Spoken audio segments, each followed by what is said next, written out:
qualidade. Ainda tem regras, exigências, por exemplo, que não são aplicáveis no contexto atual, como, por exemplo, a obrigatoriedade de atividades presencial, a obrigatoriedade de atividades teóricas, de atividades práticas presenciais. A lógica da educação à distância é uma lógica que pressupõe um projeto pedagógico pensado para a educação à distância. Não se faz educação à distância de qualquer forma. Você tem um projeto pedagógico, não atividades que podem ser feitas através das redes sociais, dos ambientes virtuais de aprendizagem, que são atividades não simultâneas, né? Que nós estamos aqui agora, eu estou visualizando 65 pessoas nessa sala, e além dessa, certamente outras muitas no YouTube, porque eu não estou com o YouTube aqui aberto.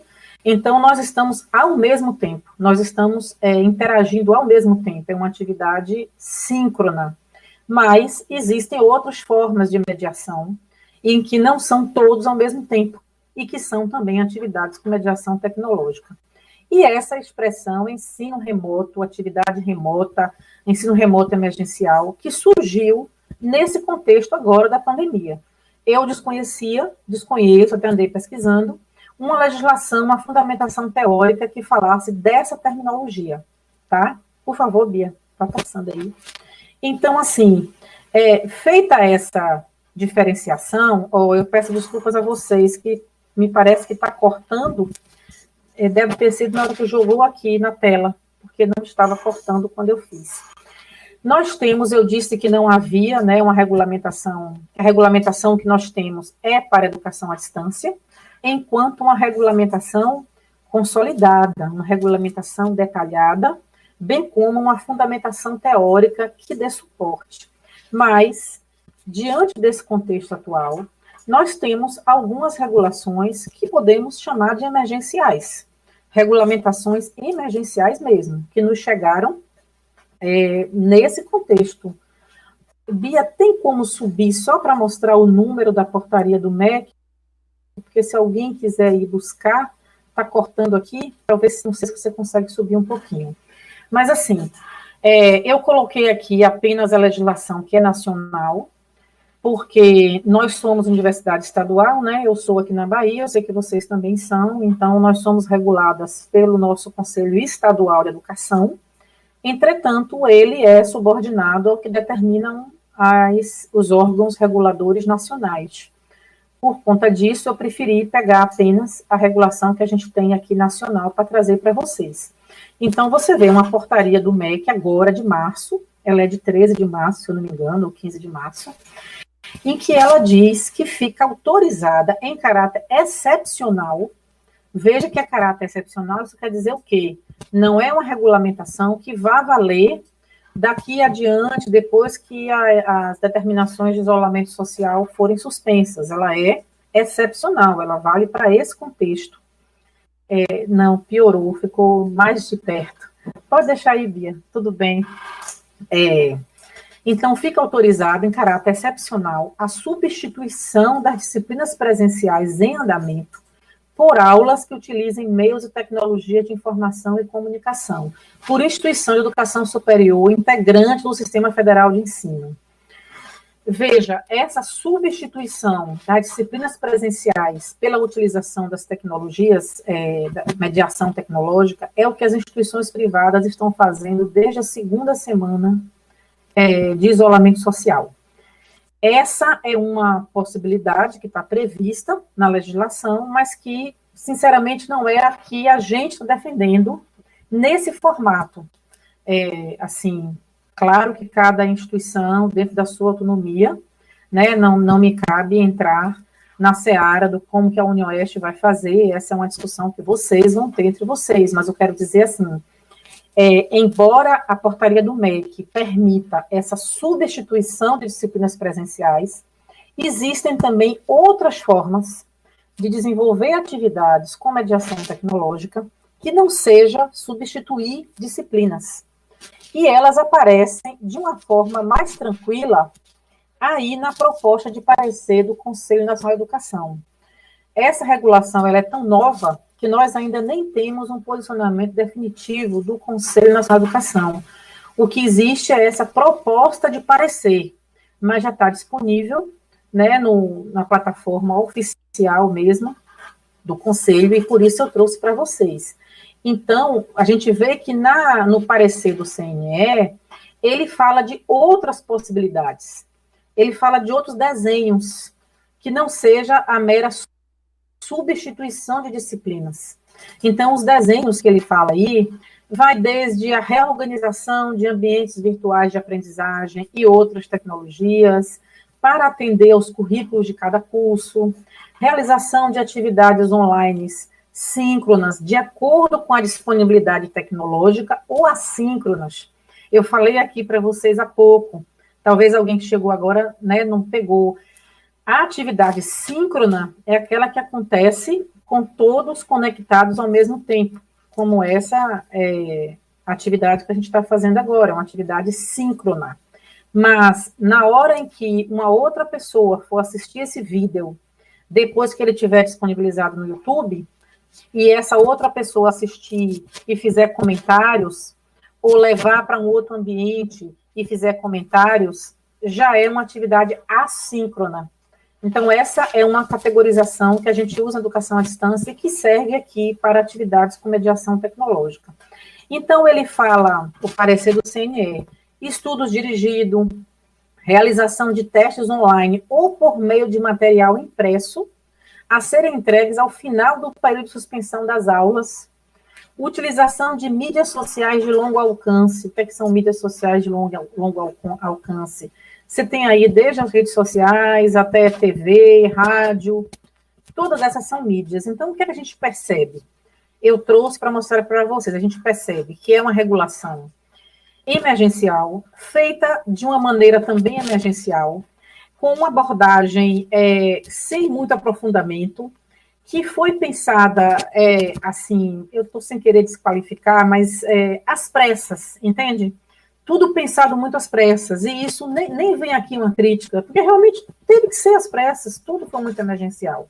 Mas cabe a nós, como educadores e como pesquisadores, pensarmos de maneira mais consistente, de maneira mais consolidada, a partir da nossa experimentação e trazendo as referências do que a gente já tinha dentro do pensamento científico, do pensamento acadêmico. Tudo pensado muito às pressas, não só para a educação à distância, mas para o que a gente vinha chamando já há algum tempo de ensino híbrido ou educação híbrida, que é a incorporação das tecnologias nas atividades presenciais. Então, a gente já tinha discussões sobre isso, e é essas discussões que a gente pode agora trazer, buscando adaptar a esse contexto que é absolutamente novo, desconhecido. Por favor, Bia, agora você passa. Então, a gente, dentro desse processo de reflexão, primeiro a gente tem que contextualizar sobre o uso das tecnologias na educação, né? Da educação, na educação, uma discussão conceitual que eu não vou me aprofundar nisso agora. Antes da pandemia, o que é que nós tínhamos? Nós tínhamos já demandas do contexto atual que traziam a regulação, no caso, a educação à distância, mas essa regulação não se adequa, volto a dizer, nós não podemos fazer educação à distância nesse contexto que nós estamos de isolamento social e de pandemia, atendendo à regulação da educação à distância, porque não cabe, mas nós podemos sim trazer atividades que eram feitas na educação à distância para esse contexto de pandemia e de isolamento. Bem, infraestrutura tecnológica. Esse é um grande problema que nós enfrentamos no país, pela ausência de uma conexão de internet de qualidade em muitos lugares do país. Não sei se é o caso do Paraná, mas é um problema que a gente enfrenta aqui no Nordeste, também nas cidades do interior. Você tem ainda em alguns lugares a internet de baixíssima qualidade, até internet de escada, muitas vezes. Então, a gente não tem redes de Wi-Fi, por exemplo, gratuitas. Nós não temos nas nossas escolas, nas nossas universidades, a possibilidade, por exemplo, de dispositivos digitais móveis, que os alunos pudessem, nesse momento, estar levando para suas casas. Claro que o smartphone, o celular, é um recurso que todos têm. Então, quando a gente fala de infraestrutura tecnológica, a gente pensa no que tem disponível enquanto um recurso público, e o que tem disponível enquanto uma condição de acesso dos sujeitos para adquirir esses recursos, que é ter um celular, um smartphone, um iPhone, o que for, ter um tablet ou um notebook, ter uma rede de dados, ter um Wi-Fi em casa, um lugar onde ele possa acessar a internet. Então, essa condição de infraestrutura tecnológica que nós tínhamos antes da pandemia, é com ela que nós contamos. É com ela que nós podemos contar agora. Então, por exemplo, nós que somos da militância do uso das tecnologias na educação, a gente está vendo governantes, gestores que, durante anos e anos, se omitiram diante das nossas demandas por uma rede de internet pública, por Wi-Fi público nas praças, por uma inserção digital, e agora querendo fazer educação mediada com qual infraestrutura, com qual condição tecnológica, né?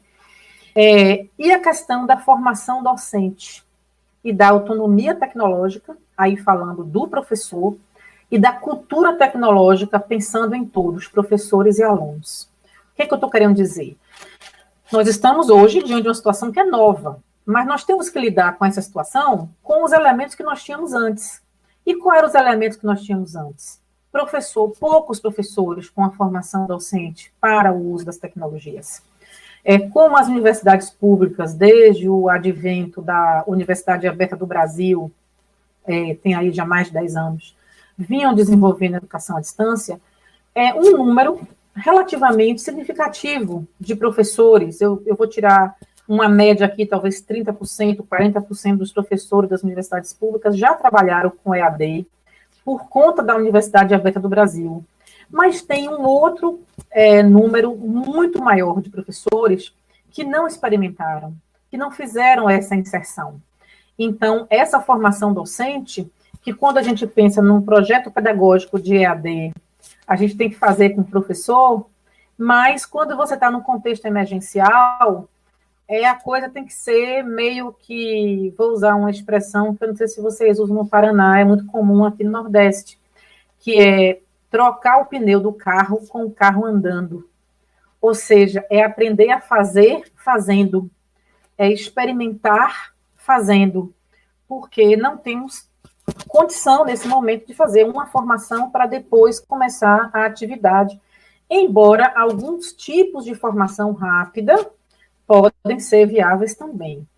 Essa questão da cultura tecnológica envolve tanto os professores quanto os alunos, no sentido de saber acessar minimamente os espaços virtuais, de saber lidar com interfaces digitais. Há estudos, muitos, que mostram que as gerações mais novas, as chamadas gerações nativos digitais, utilizam as tecnologias de uma maneira muito mais fácil, muito mais tranquila. Então, sem dúvida, os alunos mais jovens, vamos dizer assim, os jovens de abaixo de 30 anos, esses estão com uma cultura tecnológica já bastante incorporada. E mesmo nós, que já passamos dos 30, por conta dessa demanda que nós estamos vivendo já de algum tempo, nós estamos também imersos numa cultura tecnológica. Por mais que muitos dos professores não tenham utilizado a mediação tecnológica em suas aulas, certamente já utilizaram a mediação tecnológica em outros contextos, em outras circunstâncias, porque a sociedade contemporânea tem exigido isso.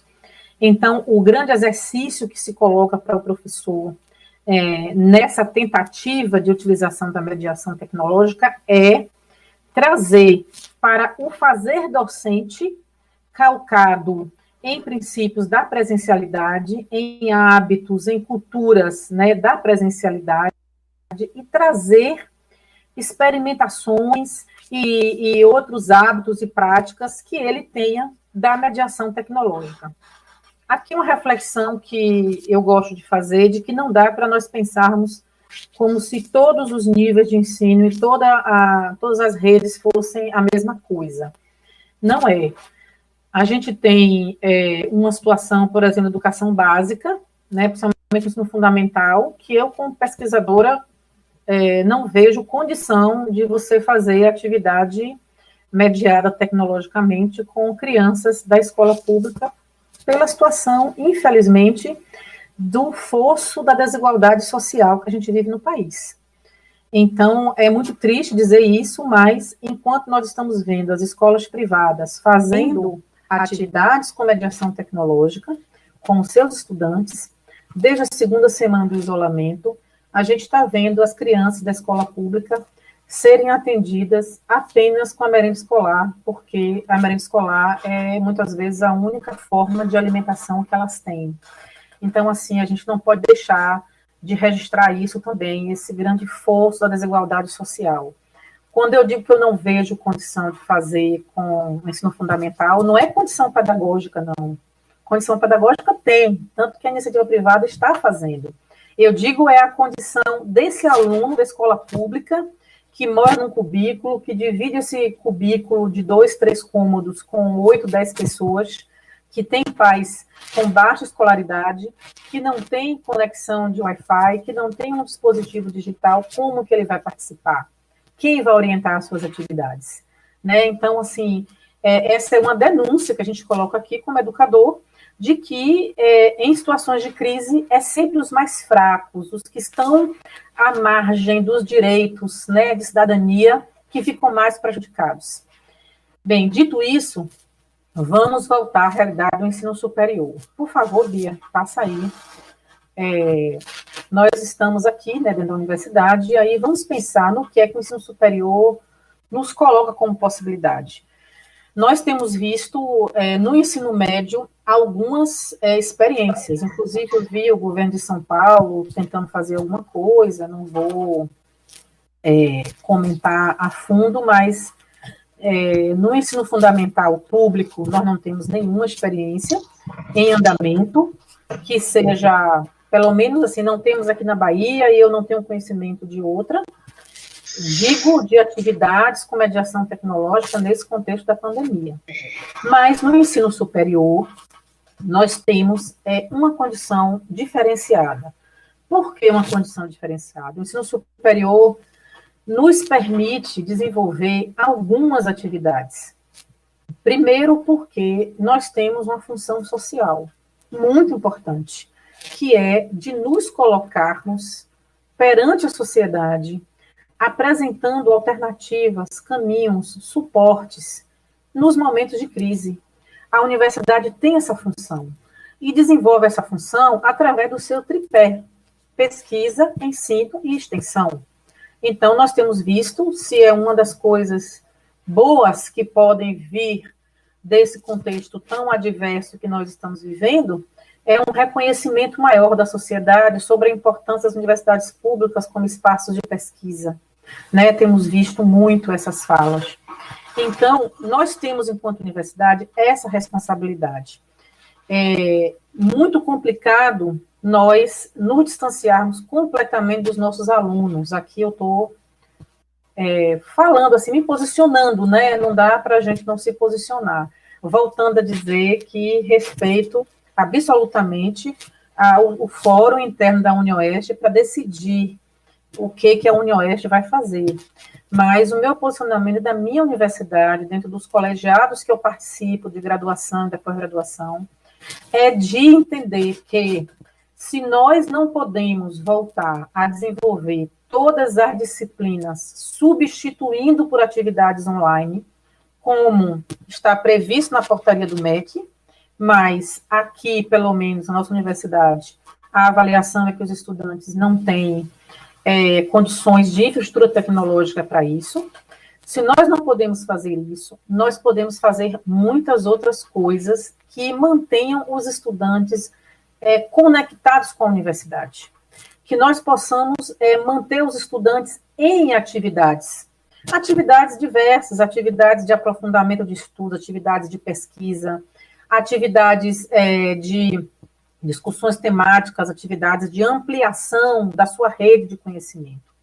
Nós temos uma visão muito fechada de currículo, né? O currículo como aquela grade, as disciplinas como as caixinhas. Então, quando você pensa como é que você vai sair do presencial, dá um pane geral. Por quê? Porque está se querendo pegar a mesma lógica do presencial para fazer na mediação tecnológica. E isso é o que as privadas estão fazendo. E o que as instituições privadas estão fazendo, nós que somos da área, pedagogicamente, inclusive condenamos, porque está colocando o aluno de segunda a sexta-feira, assim como nós estamos aqui, assistindo uma aula expositiva. Isso não é pedagógico, não é isso que a gente está sugerindo. O que a gente está trazendo é a possibilidade de buscar formatos diferentes de trabalho. Formatos que falamos tanto do famoso tripé, né? Ensino, pesquisa e extensão. Falamos tanto da articulação, da indissociabilidade desse tripé.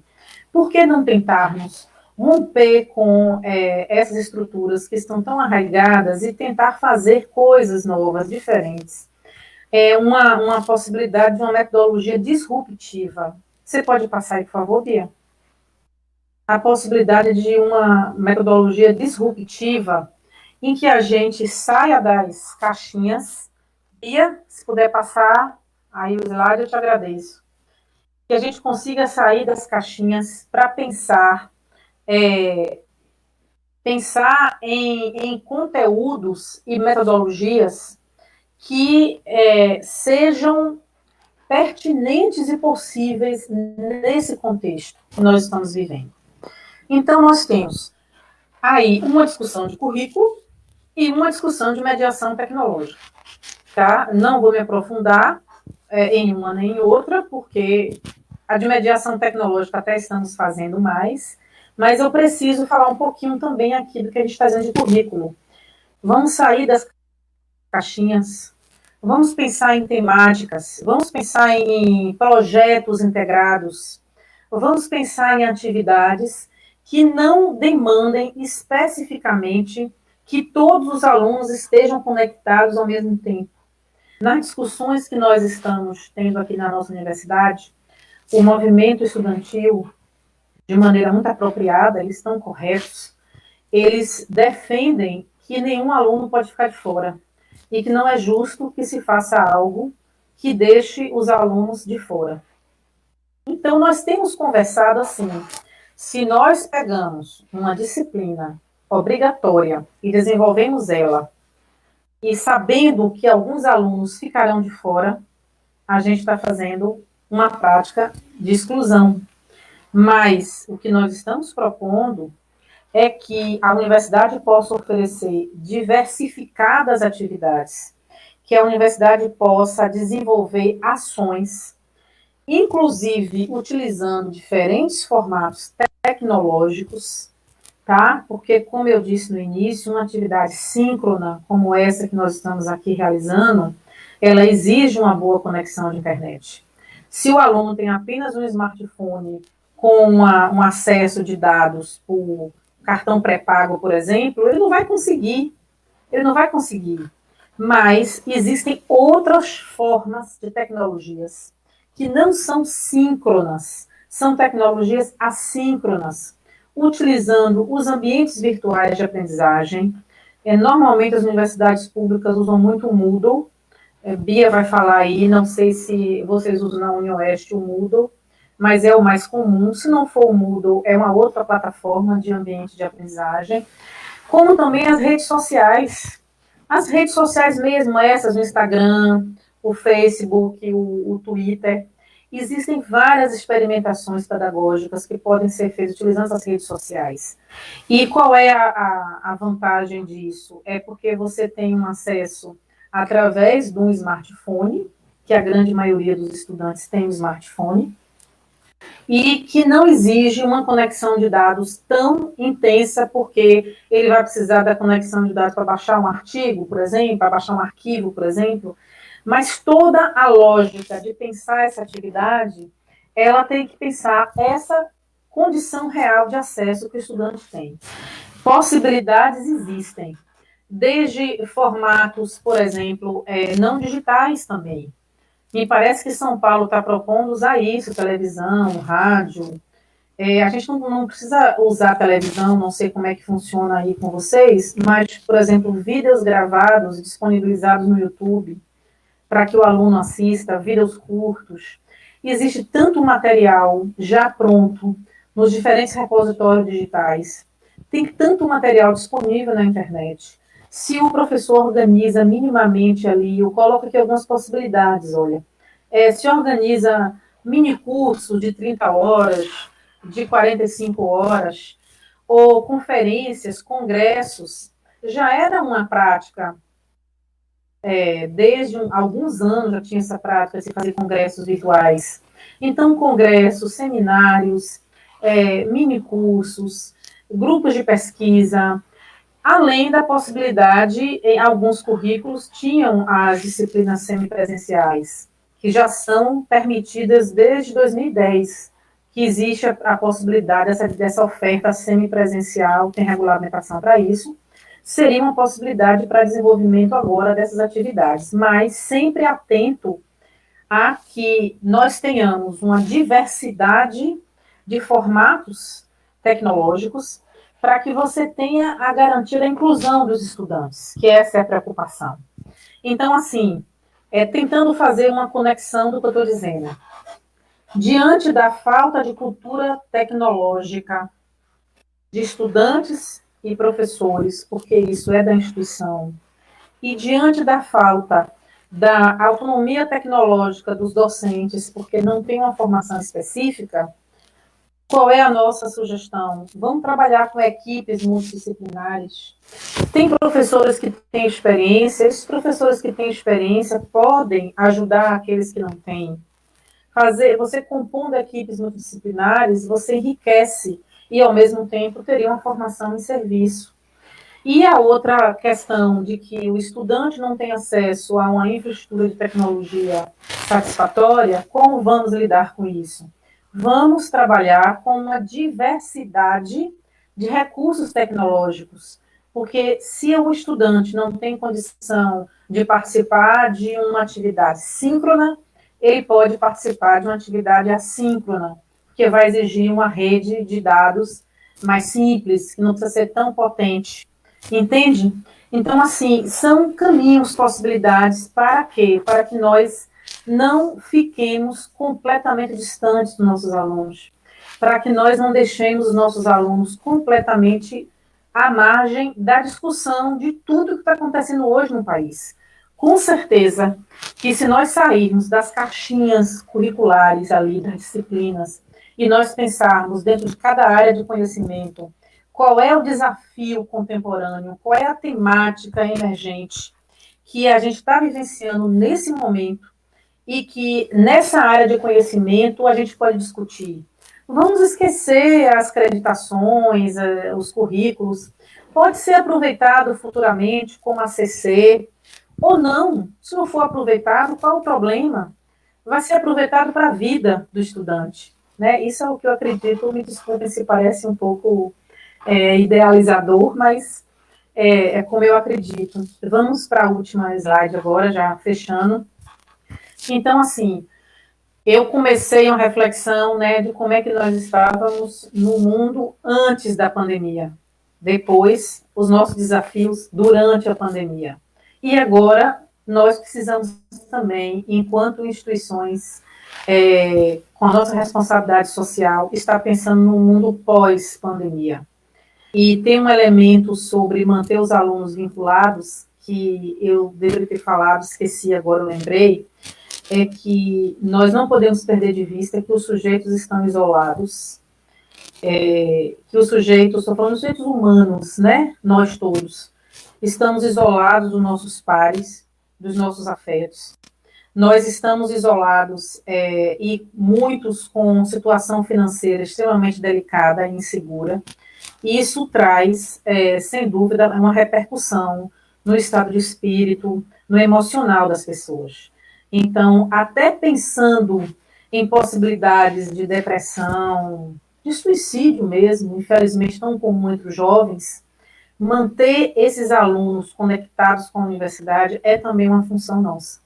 Uma função de mantê-los refletindo sobre o que está acontecendo, se sentindo vivos e atuantes diante desse contexto tão desafiador. E o que vem pela frente, nós não sabemos, é tudo muito novo. o que realmente nós acreditamos, e isso vários pesquisadores, vários teóricos, vários comentaristas estão dizendo, é que nós nunca mais teremos o velho normal. Quando alguém pergunta, quando vamos voltar ao normal? Qual normal? Um novo normal. Porque o normal que nós conhecíamos não existe mais. Depois de passar por essa experiência, nunca mais a sociedade será a mesma. Nós teremos um novo estado de normalidade, que, acredito, ele trará novas formas de relação do homem com a tecnologia, novas práticas, nova regulamentação das relações sociais, das relações produtivas, dos processos de ensino, novas formas de organização do trabalho. É tudo muito novo. E esse, sem dúvida, é um dos maiores desafios, lidar com o novo, lidar com o imprevisto, lidar com o desconhecido. Bem, eu agradeço a atenção de vocês, espero ter trazido contribuições para refletirmos juntos e estou aqui para continuarmos a discussão.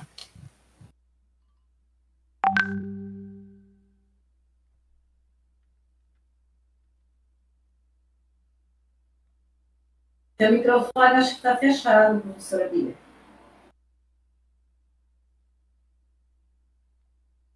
Muito obrigada, professora Kátia, pelas contribuições, pelas reflexões, pelas importantes reflexões. Passamos agora, então, para a professora Beatriz para fazer a sua explanação. Ainda está fechado. Eu só estava carregando a minha apresentação. Então, eu quero saudar novamente as pessoas que chegaram depois. Tem algumas pessoas que chegaram, outras caem, outras vão ao YouTube. E dizer que, parabenizar a professora, porque foi muito boa a conversa. Nós conversamos muitas vezes, mas não entabulamos muito o assunto, mas existe uma sintonia, porque o que eu vou falar aqui é uma complementação, só que um pouco mais localizada em termos de universidade. Então, eu quero, assim, agradecer a todos vocês, né, mais uma vez, especialmente o nosso pró-reitor e todo o pessoal da Prograde, que, né, como eu disse, está sempre conosco nesse trabalho, né? E quero dizer também que a proposta desse encontro é discutir a importância de os profissionais da educação sentirem-se capazes de lidar com a tecnologia na complexidade da vida nos dias atuais. Tem um pensamento do Pierre Levy que ele diz o seguinte, e eu venho dizendo isso já há muito tempo nas minhas aulas e na universidade, quem me conhece sabe disso, que nós estamos formando pessoas para uma sociedade que já não existe. Nós estamos formando profissionais de um mundo que não é mais o mesmo. E nós precisamos mudar a nossa ótica. E, às vezes, eu agradeço a presença do coronavírus, não pelas mortes, pelos sacrifícios, pela dor que ele traz, mas só que também tem uma questão. A humanidade tem dois jeitos de aprender. Ou ela aprende pelo amor, ou ela aprende pela dor. É incrível que ainda, em pleno século XXI, nós condenemos a tecnologia. A tecnologia, ela tem por premissa as novas relações que se estabelecem no coletivo entre humanos e não humanos. E o acontecimento pedagógico num contexto sociocultural que já não pode prescindir do uso da tecnologia. Então, assim, as pessoas que não conhecem, que não têm essa lida, usam um jargão tão piegas e tão, eu diria assim, demodé, de querer dizer assim, mas eu gosto do contato, do tete-a-tete, eu gosto de ver meus alunos. Às vezes é uma coisa verdadeira, mas muitas vezes uma pseudo-fidelidade à presencialidade. Então, eu acredito assim que esse entendimento ele tem que acontecer. Não, é um mundo que não tem mais volta, gente. É um mundo que não tem mais volta. Porque, veja bem, quando a gente casa a relação humanos e não humanos, a gente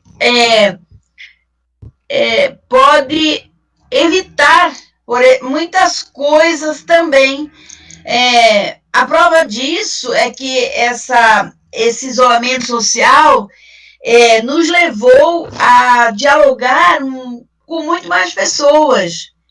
E vou trazer o que aconteceu hoje. Se a professora Kátia, se nós não tivéssemos tido isso, se os professores, se a nossa pró-grade não tivesse articulado por essa necessidade, de outra maneira, sem a presença da tecnologia, isso não aconteceria. Então, eu vou voltar um pouquinho ao slide anterior, porque é um pensamento do Pierre Levy, que ele diz que o nosso fazer pedagógico ele já não pode mais prescindir da lida com a tecnologia, pois isso acarretaria um distanciamento maior da capacidade de formar homens que estejam habilitados a viver e administrar-se com equanimidade de condições, nos afazeres cotidianos, profissionais, permeados pelos avanços tecnológicos. Gente, a gente está condenando muito os professores que estão dando o seu sangue para mergulhar com as tecnologias digitais e fazer aquilo que podem, especialmente nas escolas de ensino fundamental. Eu acompanhei um trabalho da minha irmã com isso e vi o sofrimento deles. E claro que a professora já colocou aqui que nós temos uma diversidade e uma injustiça social, que se nós não mudarmos a forma de trabalhar com o conhecimento, ela vai se perpetuar. Há mais de 500 anos, nós perpetuamos esse status quo que aí está, certo? Então, o que eu quero discutir aqui hoje com vocês, deixar como pontos de reflexão para depois a gente debater. A atuação docente a partir do emprego da tecnologia digital. Mas não é assim, esperar que a ela vai se perpetuar alguma coisa. É preciso que a capacitação dos nossos futuros educadores, futuros professores, e de nós mesmos que estamos atuando, seja constante.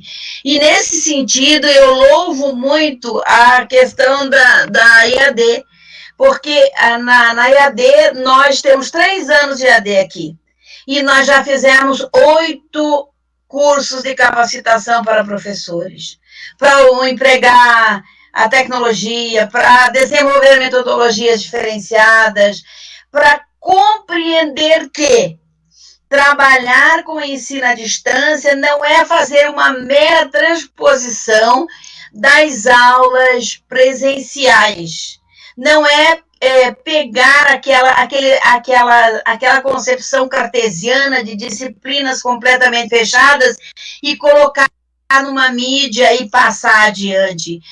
Não, é muito mais que isso, é quebrar esse paradigma, é compreender que ensinar para o século XXI é fazer um papel de instigador para que o nosso aluno produza conhecimento, provocar, usar metodologias ativas de levantamento de problemas, de aprendizagem por projetos, de discussões, de uma infinidade de metodologias que estão por aí e que podem muito bem dar ao nosso aluno o protagonismo, fazer com que o nosso aluno coloque a sua voz, o seu jeito, a sua cosmovisão diante do conhecimento e produzir novos conhecimentos. O que as escolas têm feito, o que as universidades têm feito? mera reprodução. Mera reprodução. Quando um professor edita um livro, junto com seus alunos, morre na casca e vai logo para a prateleira. Porque existem alguns conhecimentos que foram enobrecidos e que é preciso que... Eu não estou negando que o conhecimento clássico, o que a humanidade produziu deve ser jogado fora, não em absoluto. Mas eu quero dizer que é aquele e mais um outro, certo? Trabalhar com o conhecimento segundo a concepção deleuziana de Rizoma. Nós trabalhamos com a concepção arbórea de conhecimento. Tudo hierarquizado, tudo de cima para baixo, né? E Deleuze nos ensina que aprender é descobrir signos, é descobrir sentido para aquilo que nós aprendemos, certo? O conhecimento, ele precisa se transformar, nascer de um signo e gerar outros signos significativos na vida das pessoas. Né? Apresentar alguns resultados que já podem ser sentidos com o emprego da tecnologia digital para a modalidade EAD, como o emprego da TCD nos processos da educação presencial.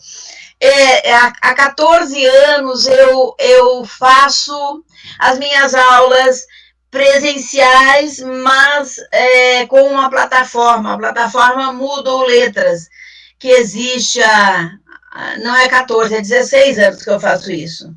Então, e eu percebo que os meus alunos,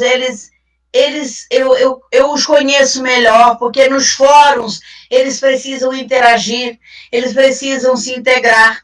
E uma coisa que me deixou muito feliz, aqui tem o professor Martin, que eu vi, o Geraldo, mais alguém, a professora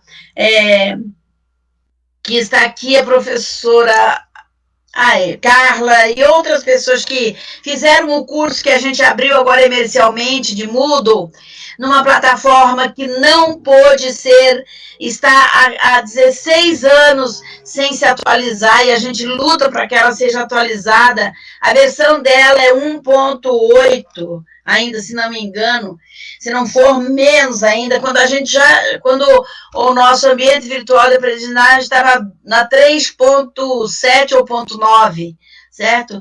Então,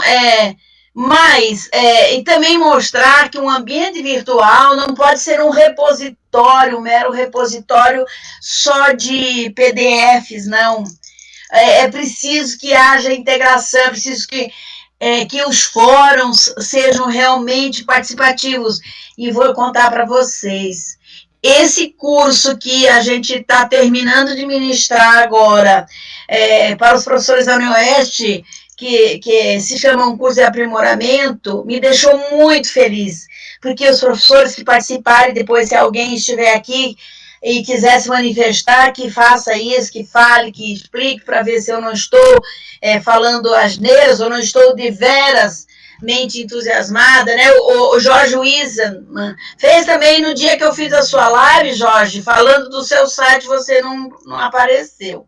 Enfim, o que eu quero dizer é que foi muito legal. Eu fiquei muito, muito, muito feliz, sabe por quê? Porque os professores se sentiram à vontade para falar das dúvidas deles, para poder se sentiram à vontade. Houve um entrelaçamento de ideias naquilo que a gente precisa fazer com os nossos alunos, que é transdisciplinar. Nós temos que trabalhar com a transdisciplinaridade. Chega de caixinhas isoladas, né? Nós trabalhamos com o behaviorismo ainda, com a posição cartesiana da época lá, da Revolução Industrial, da sociedade industrial. Nós já estamos na sociedade de informação, e parece que o coronavírus é que teve que nos lembrar disso. A ideia do Rizoma nos leva a compreender que urge mudar o nosso mapa epistemológico, abolindo todos os comportamentos ligados a pontos fixos. Troncos centrais, ramificações do saber fortemente delimitados, guetos disciplinares. significados fechados e certezas definitivas, partindo para um processo que assambarque as metodologias ativas e a tecnologia. Naquele fórum, aqui não vai dar para a gente mostrar, mas quem quiser visita o fórum dos meus colegas, e também eu acho que aqui na sala eu vi algumas pessoas, a Magda, mas a outras pessoas que estão fazendo o curso do Mundo Letras que eu abri para o Brasil inteiro. Nós temos gente de Manaus, do Iapoque ao Chuí, e de leste a oeste, de todos os lugares do Brasil. Nós temos 888 participantes que estão dando um show de dedicação. E não é que eles neguem que estão sofrendo, não. Há dificuldades, mas, gente, sabe o que eu penso, professora minha querida que me antecedeu? Se a gente só faz caminho ao andar. Eu sei que tem desigualdades sociais, que a gente não pensou, além da desigualdades sociais, da pouca internet, da falta de instrumentos, da falta de software, da falta de um celular smart, da falta de computadores, da fome, da miséria. Nós também não pensamos nas pessoas que têm deficiência, nos surdos, nas pessoas com deficiências físicas. Então, eu acho que esse coronavírus, ele veio para deixar o rei nu, certo? E mostrar que a gente precisa repensar o processo. Muito bem, a professora Kátia e colega disse, não seremos mais os mesmos. A normalidade que se espera não será aquela que nós conhecemos. Nós teremos que reinventar uma normalidade. E teremos que reinventar a nossa vida. Então, eu retomo aqui coisa que as metodologias ativas e a tecnologia, elas não vão substituir nada, mas elas serão mais um actante do ato de educar. E assim desenvolver vivências educativas que se pautam na dinâmica da vida e em um fazer pedagógico com a presença de uma outra concepção de educação. A tecnologia pela tecnologia não vai fazer nada, gente. E agora eu sou contra a gente criticar os professores que estão dando a sua alma para entrar em contato. Eu vi, quando eu solicitei no Moodle Letras, que os professores fizessem um pequeno videozinho, um podcast, tentando se comunicar com seus alunos. A gente vê o amor que eles têm e como eles sentem falta. E uma de minhas irmãs também me mostrou um escrito que o aluno, aliás, um WhatsApp que o aluno chorava e dizia, professora, eu quero vocês, eu preciso. Então, ele chorando, ele queria resolver as atividades, não compreendia, que também foi uma carga exagerada, né? Então, mas por que isso acontece?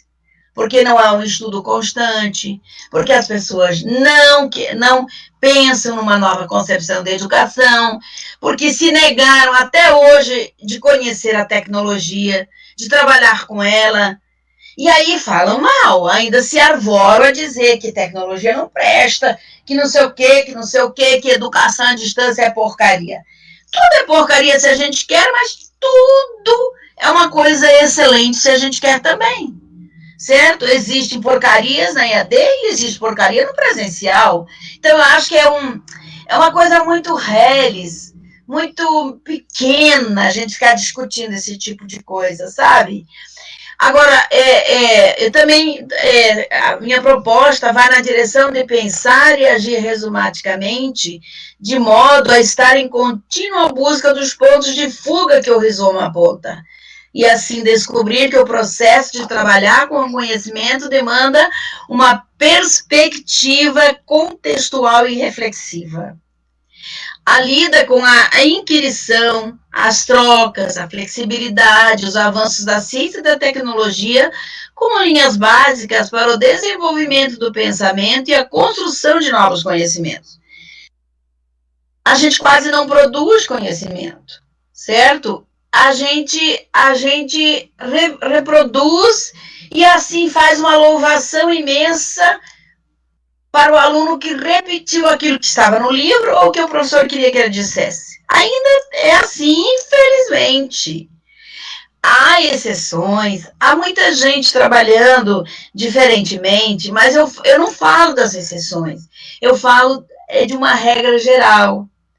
E isso machuca quem pensa na educação, quem pensa numa forma diferenciada de trabalhar. E outra coisa que acontece também é que as pessoas pensam assim, ó,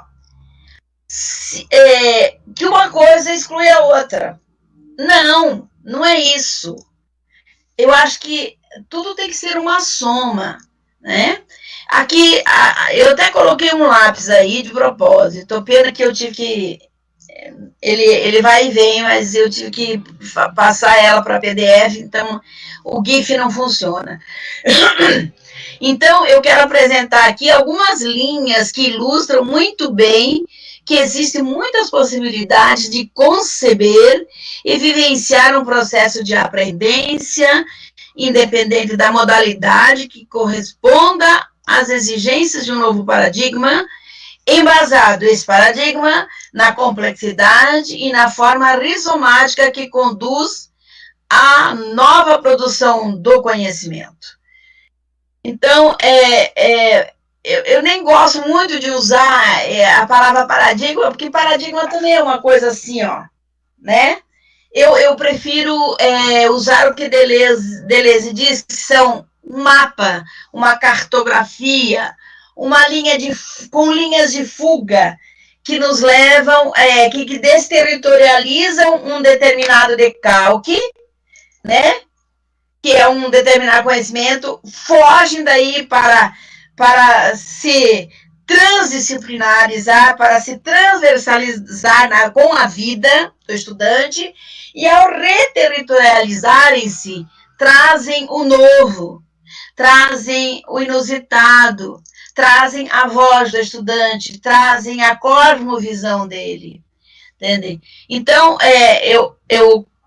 eu quero ir finalizando a minha conversa dizendo que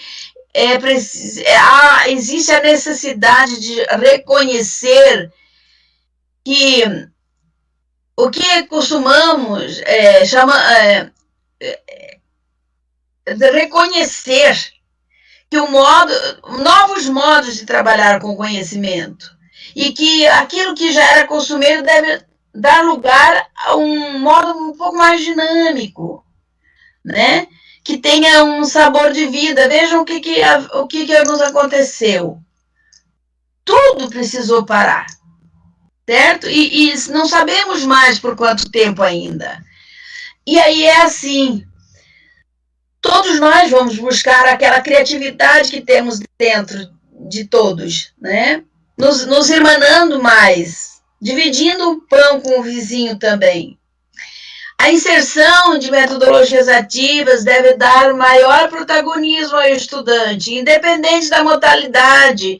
Eu não sou contra a modalidade presencial, e eu acho que elas podem conviver amigavelmente.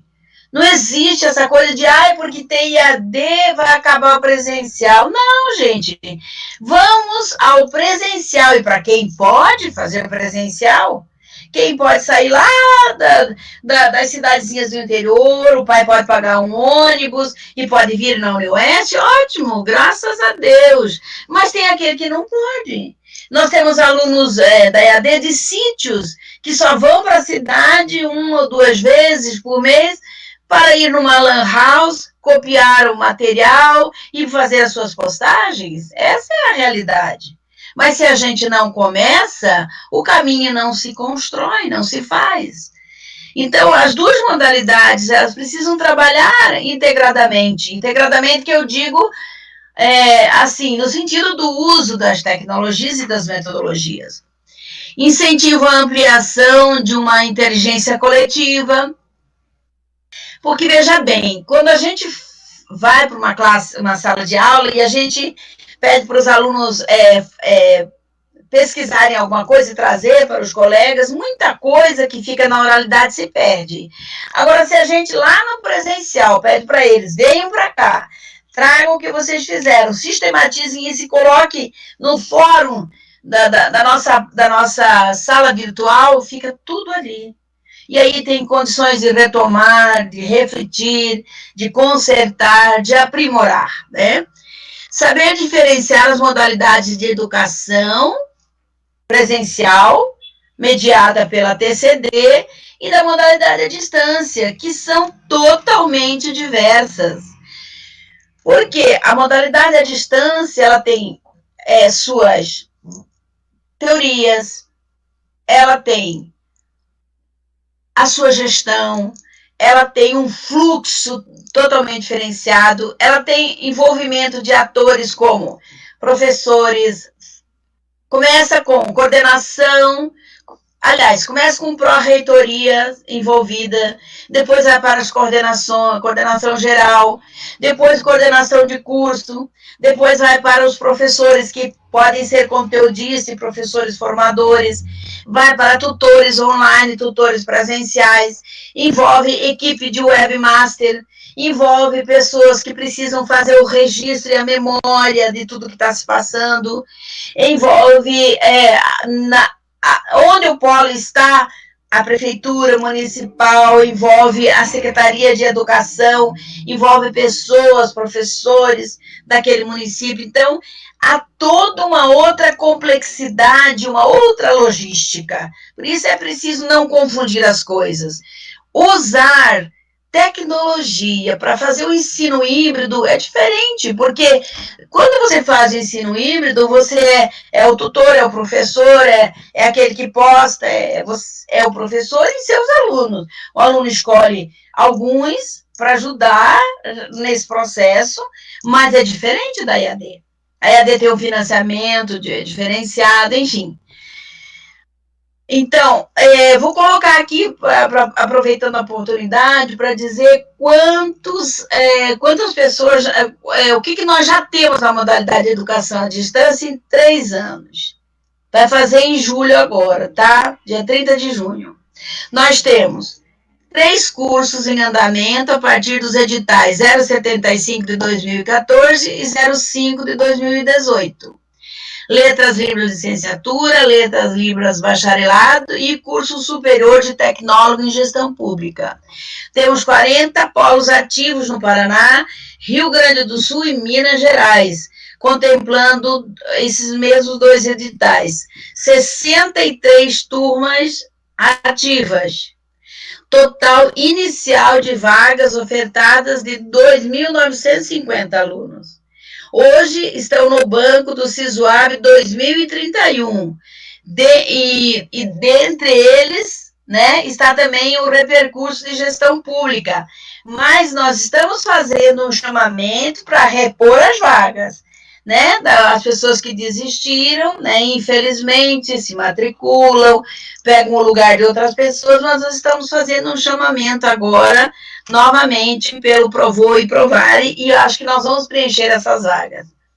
Nós temos, vejam bem, 87 tutores presenciais e online, 102 professores envolvidos, 2.931 estudantes, a equipe do NEADUNE, ela tem 32 servidores contratados por PSS, 4 plataformas Moodle que nós administramos, ou seja, o Moodle Letras, o Moodle Institucional, o Paraná Bom Negócio e o AVA, que é administrado pelo professor Cássio, que é o nosso coordenador de TI, com a sua equipe, equipe de 3 ou 4 pessoas, e a gente faz todos esses milagres, tá? Então, eu quero finalizar aqui o meu, aqui estão, se vocês quiserem, vocês podem baixar essa, só clicar nela e fazer download, baixar essa conferência, tanto a minha quanto a da professora Kátia. Aqui está o meu e-mail, né? Eu agradeço a todos vocês a oportunidade e acredito que agora a gente pode fazer um gostoso debate, né? Nesse sentido de esclarecer algumas dúvidas e se eu não fui clara, certamente a gente teria, assim, eu como a professora Kátia, teríamos muito o que dizer, mas nós já vamos para 1 hora de apresentação, e eu acho que o importante é a gente já começar a praticar aquilo que nós acreditamos, passar a palavra para vocês, certo? Eu gostaria que a professora Kátia entrasse em cena. Agora o professor Cássio vai colocar aqui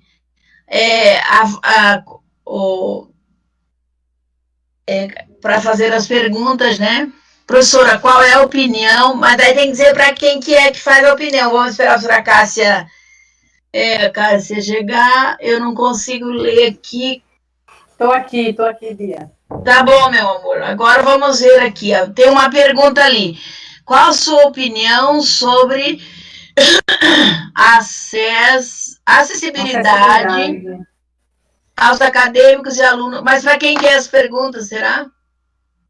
Acho que nós duas podemos comentar. Então você fala, depois eu falo. Não, pode falar, professora. Então, assim, tentar fazer um comentário geral aqui sobre as duas primeiras, né, que estão relacionadas aqui ao ano letivo do ensino fundamental.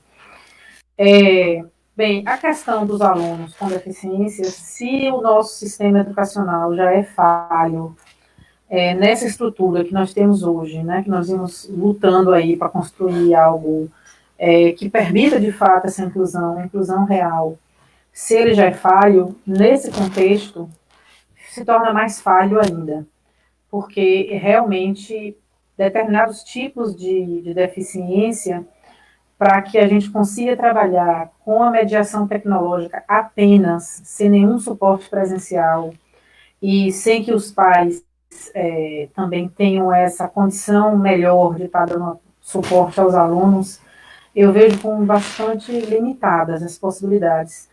Mas gosto de dizer assim, o ótimo é inimigo do bom. Né? Muitas vezes a gente fica no serviço público, muito na universidade pública, a gente fica muito nesse discurso, e eu falo aqui de quem já tem 27 anos de professora universitária. A gente fica muito nesse discurso de, se não pode ser perfeito, não pode ser maravilhoso, não faço nada.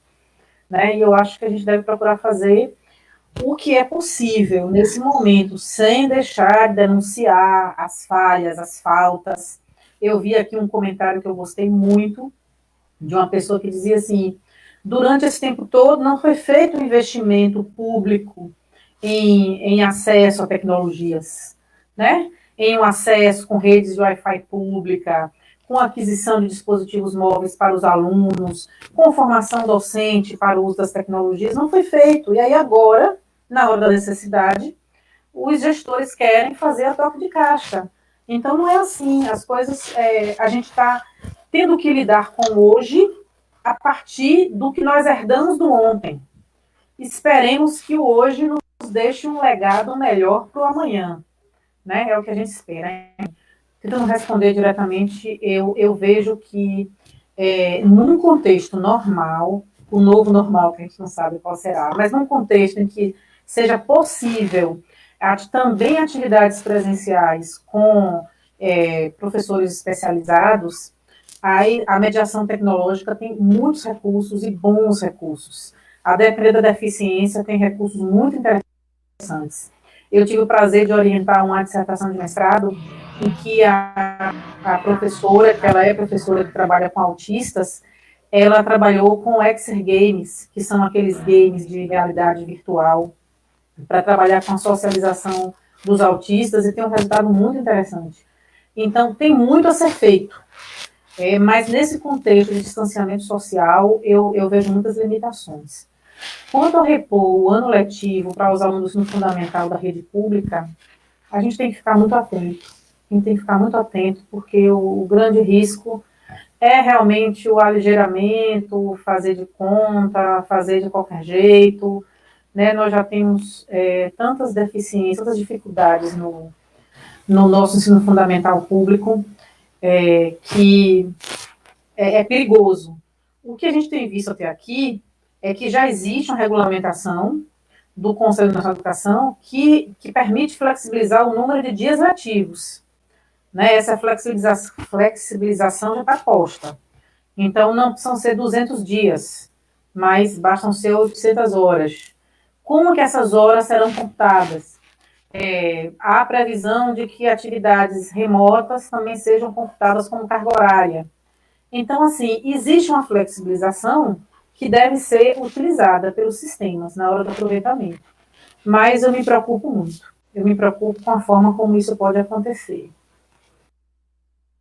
Pia?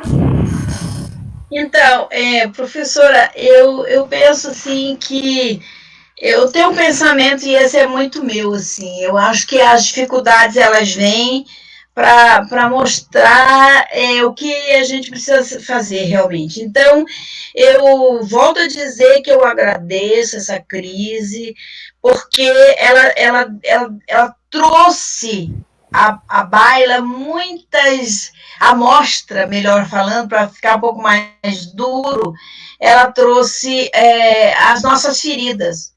Por exemplo, a falta de investimento dos governos, mas também, professora, a falta de interesse dos professores em solicitar isso, certo? Porque, assim, eu acredito que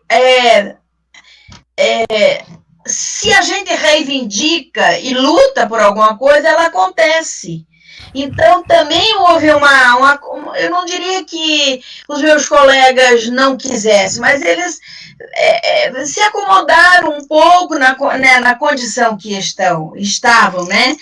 E aí agora faz falta, isso faz falta. A gente sabe que tem pessoas que têm dificuldade de acessar a plataforma. Que eu tive agora mostra, né, por exemplo, você dá lá uma URL, a pessoa clica e entra, mas depois ela vai lá na universidade e ao invés de entrar no Moodle Letras, ela entra no Moodle UniOeste, e aí diz, meu Deus, eu não estou conseguindo acessar, mas por que não está conseguindo acessar? Porque não tem a lida com a tecnologia, não se entregou. Em compensação, conheço muitos colegas que eram analfabetos digitais, mas venceram grandes dificuldades. E eu quero dizer, assim, eu acho que ela está até presente aqui, vou usar como exemplo, porque eu acho que ela me autorizaria. É a professora Lúcia, que foi coordenadora do nosso curso de bacharelado, ela e a professora Jane diziam o seguinte, eu acredito que elas não vão ficar bravas comigo, não, mas ela dizia, eu não quero saber disso, tecnologia, Deus me livre, mas hoje são pessoas engajadas, e mesmo sem o conhecimento, a vontade que elas manifestaram, superaram as dificuldades, e hoje elas são exemplo, e elas não são nativas digitais, são migrantes digitais, imigrantes digitais, né? Eu pertenço também a uma geração de imigrantes digitais. Então, quer dizer, eu acho que tem falha dos dois lados. Tem mais uma outra pergunta aqui, Kátia, que eles perguntam assim, como estimular professores a sair do ensino presencial e adotar a modalidade EAD nos cursos presenciais, no limite de 40% que a legislação permite. Sabe, despertando o gosto, gente. É muito bom, faça cursos, estude, aí você vai reivindicar o quê? Você vai dizer o seguinte, eu quero ter... para meus cursos presenciais, eu quero a minha sala virtual. Porque eu quero gravar um podcast, porque eu quero gravar um vídeo com os meus alunos, porque eu quero que eles gravem, porque eu quero que eles postem, entende? Então, assim, eu acho que, como que a gente faz o professor sair? Eu acho que é apaixonando-o. ou às vezes até puxa pelo cabelo, porque agora não tem jeito, né? Agora é pelo cabelo, né? Não tem outra saída, né? A pandemia nos obrigou a fazer uma coisa um pouco violenta, né? Mas eu acho que tem jeito, sim, de fazer tudo isso. Agora... Professora, sobre essa última questão aí do semipresencial, acho que você falou uma coisa que eu queria destacar, porque isso é bem interessante. Que se o professor tem receio, porque assim, eu não tenho formação, eu não sei como é que faz, se ele tem receio, uma boa alternativa é ele começar a utilizar dentro do presencial. Ele tem 60 horas presencial, ele dá as 60 horas presencial, onde ele se sente seguro, e vai utilizando as interfaces tecnológicas, né? Utiliza um ambiente virtual como suporte, fermentação com as redes sociais, grava um podcast, grava um vídeo, põe os alunos para fazer, eles adoram, e eles fazem coisas maravilhosas. Se você desafiar os alunos a fazer uma produção, olha, ao invés de vocês fazerem uma prova, vai ter uma produção em multimídia. Eles fazem coisas maravilhosas, eles nos surpreendem. Então, é um caminho, assim, como se fosse uma coisa de colocar o pezinho para experimentar. Eu estou falando no depois da pandemia, né? Porque agora não tem jeito, agora é trocar o pneu do carro com o carro andando.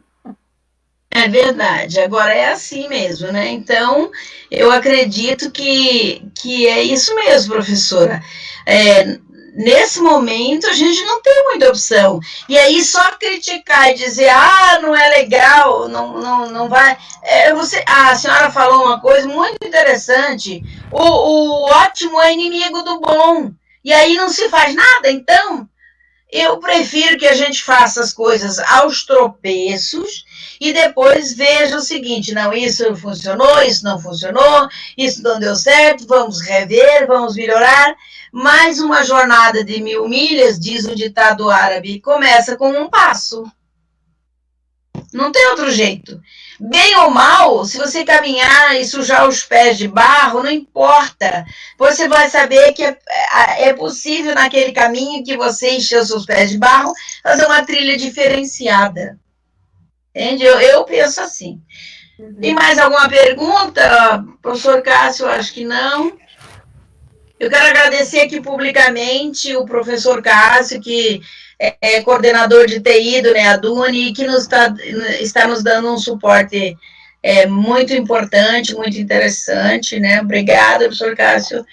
E dizer que a gente sempre pode contar com a expertise dele, certo? Para nos ajudar aqui. E o que mais aqui, professor Jairo? Professor Jairo... Quer falar? Pode abrir o microfone. Eu acho que se alguém quiser fazer uma pergunta aqui, professora, né? Senão a gente acaba encerrando. Isso. Muito obrigada a todos que se manifestaram aqui.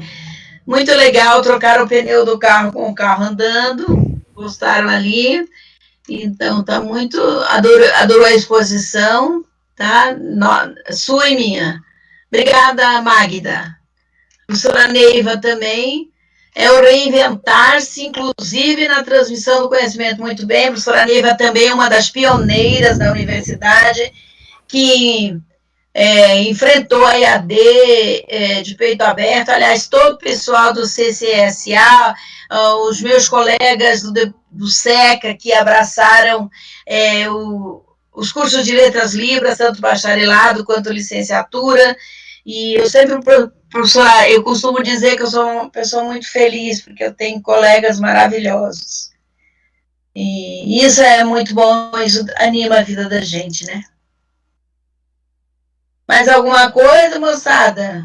O pessoal está perguntando se o vídeo vai ficar disponível. Sim, vai ficar lá no YouTube. Vai ficar disponível, sim. Obrigada, Carmen. Carmen é nossa coordenadora também, professora Lúcia. Obrigada. Estão perguntando os slides, Beatriz. Sim, os meus slides. Os slides, eles podem baixar.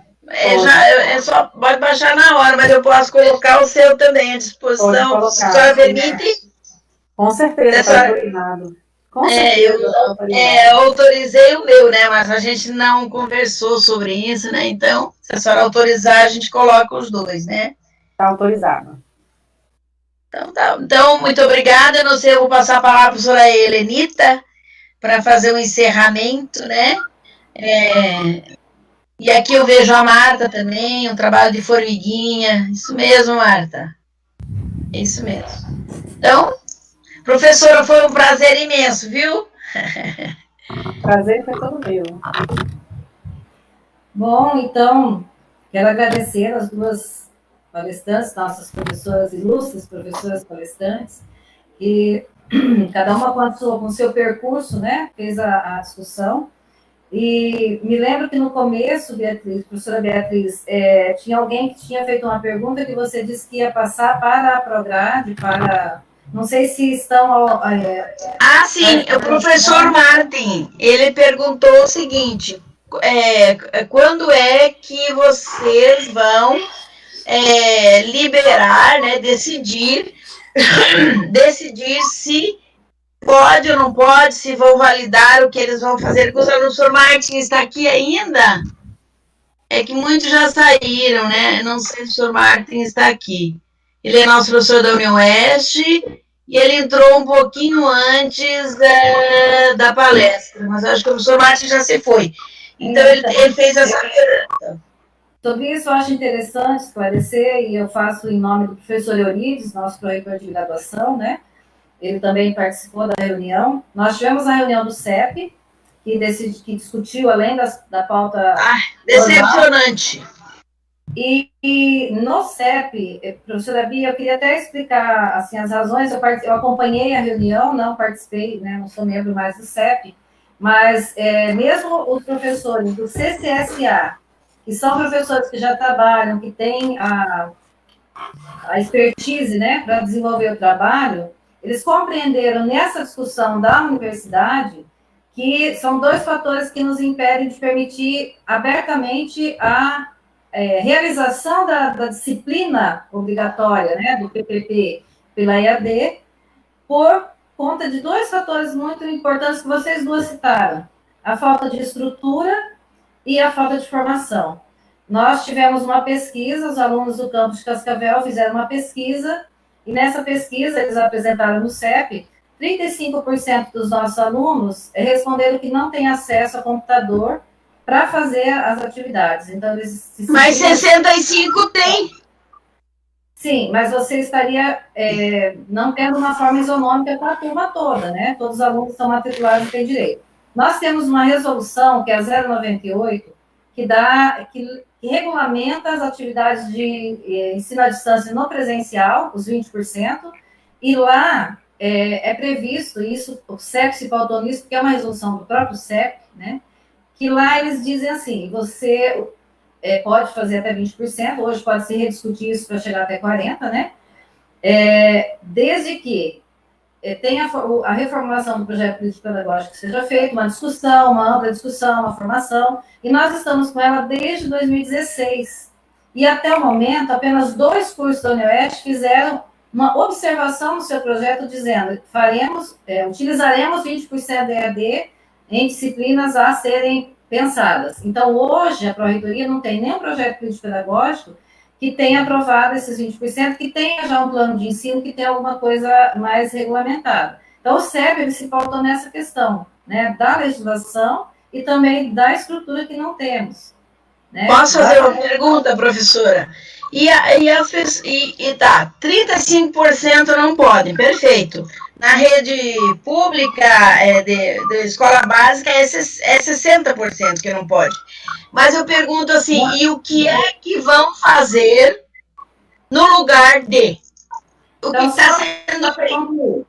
Só para concluir, na educação, no ensino fundamental e médio, fundamental 2 e médio, que é o Estado, eles têm o acesso pela TV.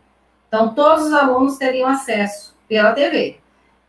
Tem experiência em casa, né? Tem os sobrinhos e filhos de colegas que estão fazendo dessa forma.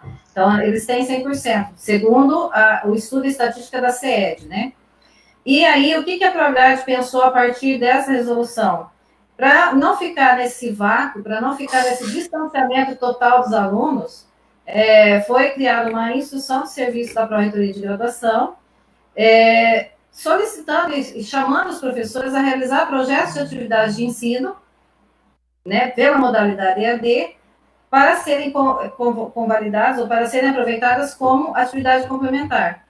Então, é uma forma de você não distanciar e de você já começar a praticar, né, essa modalidade. Então, está aberta, essa instrução foi encaminhada pelo Postmaster da Universidade para todos os docentes.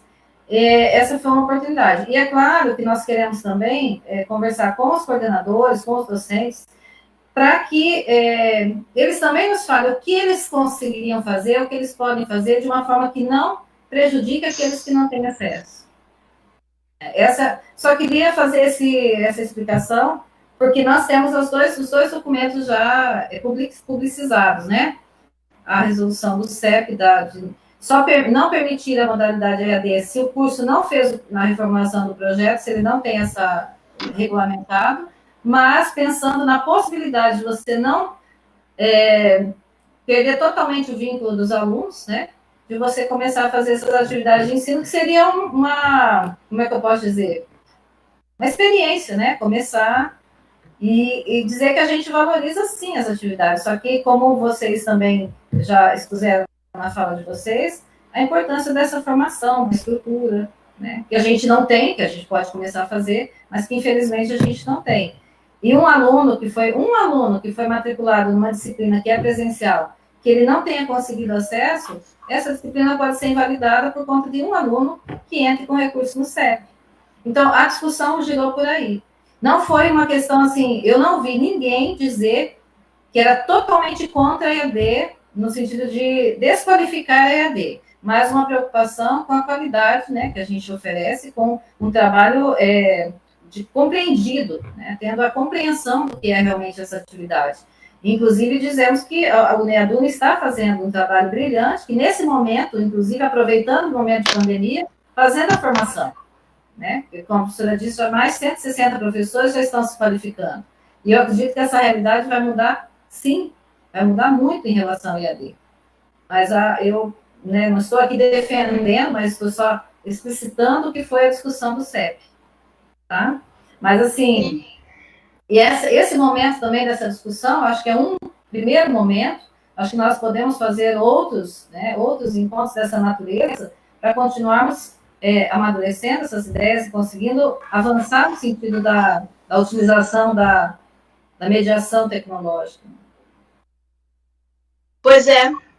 Beleza, professora. Eu acho que é um começo, realmente, né? Mas fica bastante contraditório, assim, né?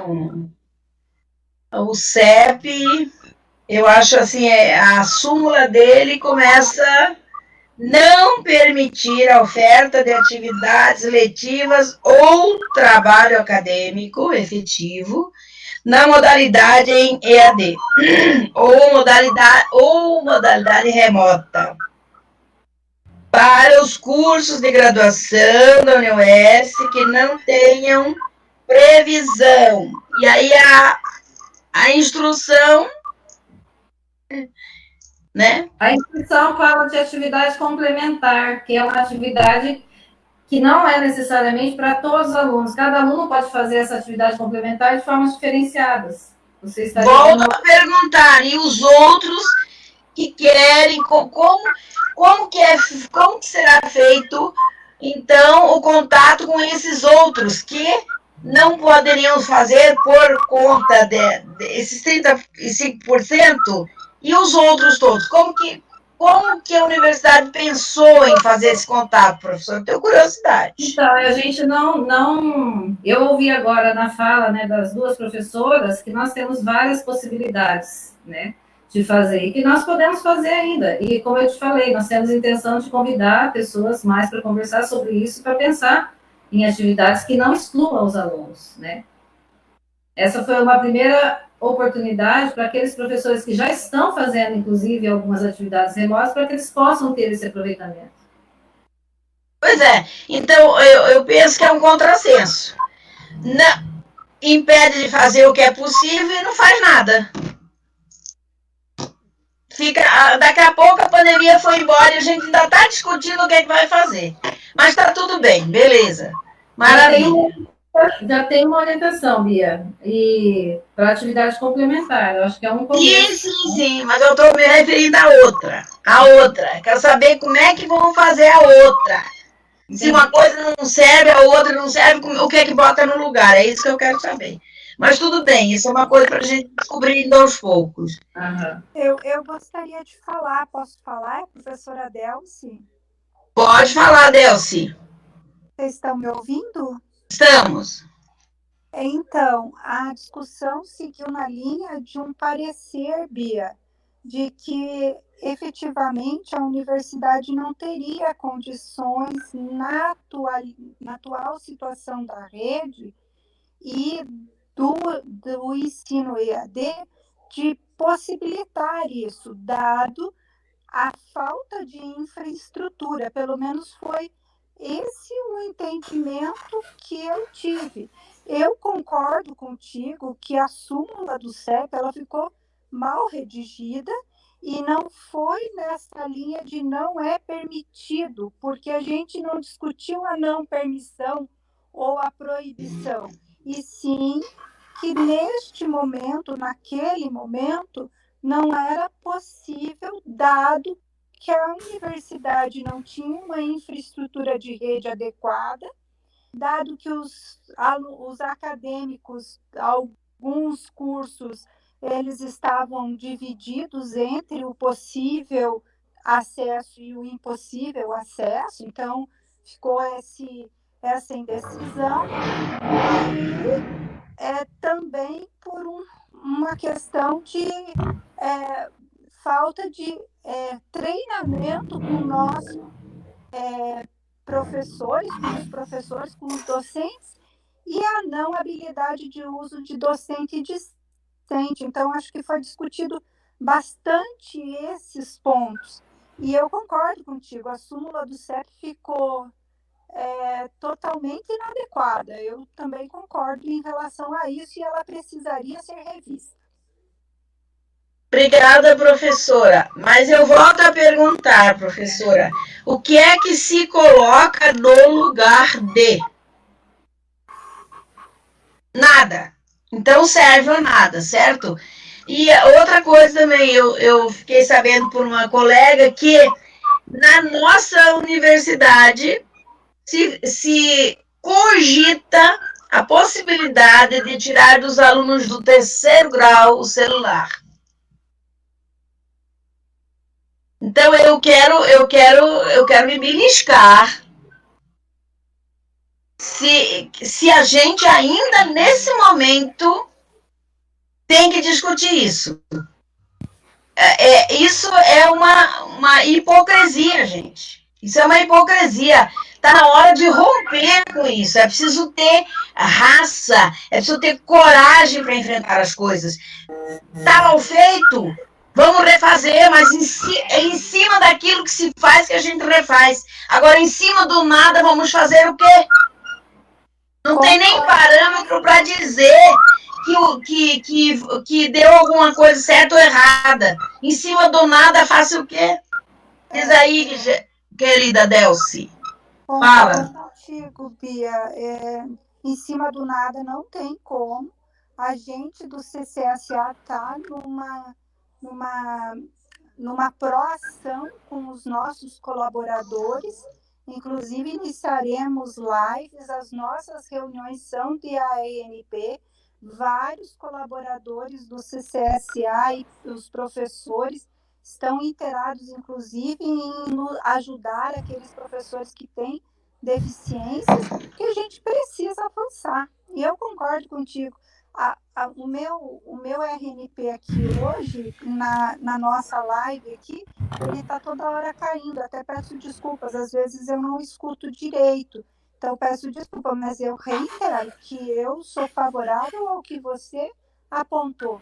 Não existe o ótimo se não estiver o meio, se não iniciar com o bom. Nós não vamos atingir uma excelência se a gente não iniciar com o médio, com o mediano e com o bom. Então, é preciso iniciar de alguma forma para chegar ao nível ótimo, senão nunca vai chegar ao nível ótimo. Então, eu sou totalmente favorável ao que você ponderou. Inclusive, a proposta do CCSA fosse de que houvesse uma proposição de que houvesse uma comissão para avaliar essas atividades e não a proposta aprovada na súmula. Então, eu me solidarizo com o que você apontou, Bia, e concordo contigo. Obrigada, querida, obrigada. É porque eu penso assim, ó, não existe um caminho pronto, gente. A gente faz caminho andar. Bem ou mal, veja bem, o que o Estado fez é correto? Não é. Mas pode mostrar as nossas feridas, a falta de investimento. Tudo isso surgiu exatamente porque ele fez alguma coisa. E a universidade também deveria ter encarado isso e ter feito, ainda que malmente. Como é que todo mundo está validando as coisas depois? Porque essa pandemia, gente, ninguém encomendou. Aliás, acho que fui eu, mas tudo bem, não conte para ninguém. Entendeu? Mas assim, ó, eu acho eu acho que assim, é uma coisa muito pequena você não fazer nada, sabe? Você precisa, bem ou mal, fazer alguma coisa em cima disso, melhorar. Obrigada, viu, Delcy? Essa é a minha opinião. Mais alguma colocação?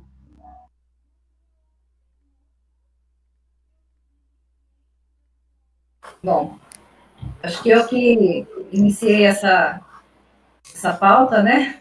Perguntando da questão do professor, acho importante ouvir e pensar o que a gente pode fazer. Eu quero agradecer, eu acho que essa iniciativa dessa conversa foi uma iniciativa importante, eu acho que vários professores que a gente viu acompanhou, isso vai para os colegas também, né? Depois fica disponibilizado, eu acho que é bem importante, é um passo de cada vez, como você diz, né? Para chegar a uma milha é o primeiro passo, né? Acho que é um primeiro passo que a gente deu, foi a primeira vez que a gente fez uma atividade para discutir especificamente EAD, graças ao coronavírus, né, que a Bia diz sempre. Eu quero muito, muito agradecer mesmo as duas professoras, né, a professora Kátia, que colega, né, de pró-reitoria aos anos anteriores aí que antecedemos, trocamos muitas experiências e que bom que a gente continua podendo trocar, né, as nossas experiências, nossos conhecimentos, nossos saberes. Agradeço muito. A professora Bia, eu esqueci de falar, ela não gosta muito que eu fale, mas eu vou falar, acho que ela não vai brigar. A professora Bia é a nossa incansável lutadora pela EAD da UniOeste. Ela é a primeira, né, eu acho, uma das pioneiras, né, na EAD, e não desistiu. Por anos e anos, as outras universidades... É uma militância, Bia. Exatamente. Aqui. Então, ela foi resistente, né? E chegamos lá em 2016 com a portaria para a universidade, né? Depois de vários anos esperando por isso. Foi tudo a toque de caixa, tudo correndo, tudo com o carro andando, trocando os pneus, né?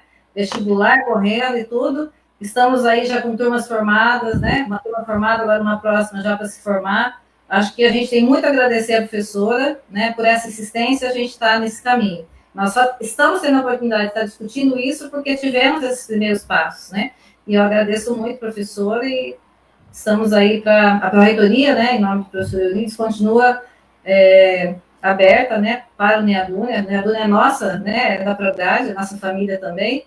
E a professora Kátia também é muito bem-vinda à universidade, né? A gente sempre que tiver a oportunidade de fazer essa troca, a gente vai estar contando com você. Muito obrigada às duas professoras. Muito obrigada a vocês todos, Kátia, aos meus queridos colegas que estão até agora aqui, 43 firmes e fortes, e a gente pode continuar debatendo. Eu ainda tenho o curso de Letras Libras, que eu vou fazer mais 2 lives, e a gente pode continuar debatendo isso. Muito obrigada, professora Kátia, eu sou assim mesmo, viu? Sou entusiasmada desse jeito. Você tem 27 anos, eu tenho 42 de trabalho. Tá certo. Estou aqui por teimosia. de agradecer também, dizer para vocês que para mim é um prazer enorme sempre, e me chamem sempre, virtual ou presencialmente, eu estou sempre muito feliz de estar com vocês. Agradeço e parabenizo a iniciativa. Obrigada. Então, vamos encerrar. Boa noite a todos, bom descanso, Deus os acompanhe, e até uma próxima, que eu acho que vai ser logo. Boa noite.